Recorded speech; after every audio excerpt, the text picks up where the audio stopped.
નમસ્કાર, તમે જોઈ રહ્યા છો આજના મુખ્ય સમાચાર। આવો જાણીએ દેશ, દુનિયા અને અર્થવ્યવસ્થાના આજના મોટા સમાચાર વિગતવાર। સમાચાર નંબર 1, ભારત અમેરિકા સંબંધો, ટેરિફ મુદ્દે મોટી આશા। ભારત અને અમેરિકા વચ્ચે વેપાર સંબંધોને લઈને મહત્વની ચર્ચા થઈ છે।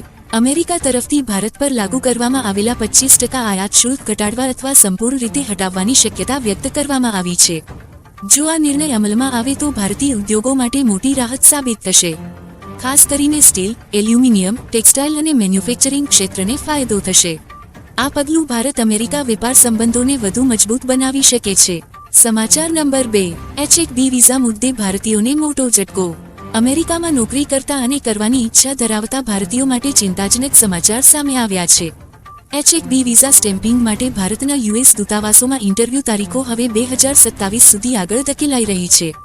આ વિલંબના કારણે હજારો પ્રોફેશનલ્સની નોકરી, પરિવાર સાથે ફરી જોડાવાની યોજના અને કરિયર પર અસર પડી રહી છે।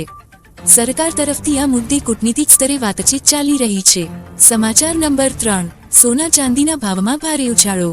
દેશભરમાં સોના અને ચાંદીના ભાવ આસમાને પહોંચી ગયા છે। લગ્ન સિઝન, વૈશ્વિક અનિશ્ચિતતા અને શેરબજારમાં અસ્થિરતાના કારણે રોકાણકારો સોના તરફ વળ્યા છે।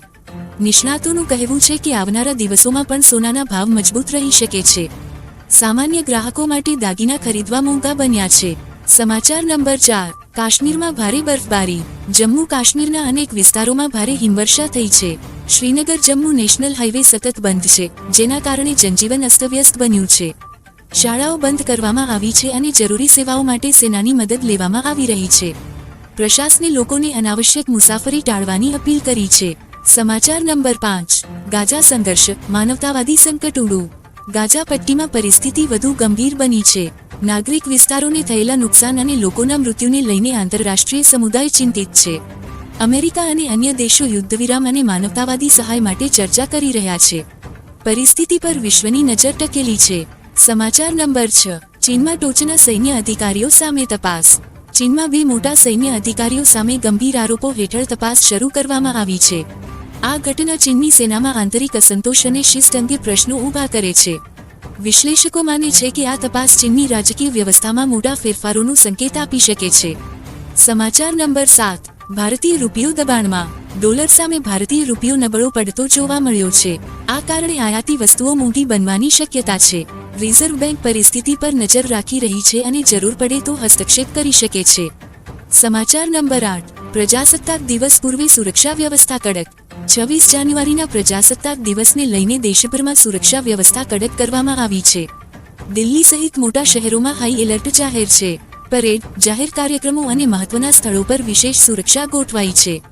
સમાચાર નંબર 9, રમતગમત, ઓસ્ટ્રેલિયન ઓપનમાં રોમાંચ। ઓસ્ટ્રેલિયન ઓપન ટેનિસ ટુર્નામેન્ટ અંતિમ તબક્કામાં પ્રવેશી ગયું છે। વિશ્વના ટોચના ખેલાડીઓ વચ્ચે કઠિન મુકાબલા જોવા મળી રહ્યા છે। રમતપ્રેમીઓ માટે મેચો ખૂબ રોમાંચક બની છે। સમાચાર નંબર 10, હવામાન, ઉત્તર ભારતમાં ઠંડી યથાવત। ઉત્તર ભારતના રાજ્યોમાં શીતલહેર ચાલુ છે। ઘણા વિસ્તારોમાં ધુમ્મસ અને ઠંડા પવનને કારણે વાહનવ્યવહાર પર અસર પડી છે। હવામાન વિભાગે આગામી દિવસોમાં પણ ઠંડી રહેવાની આગાહી કરી છે। આ હતા આજના મુખ્ય સમાચાર। સમાચાર પસંદ આવ્યા હોય તો લાઈક કરો, શેર કરો અને અમારી ચેનલને સબસ્ક્રાઇબ કરવાનું ભૂલશો નહીં।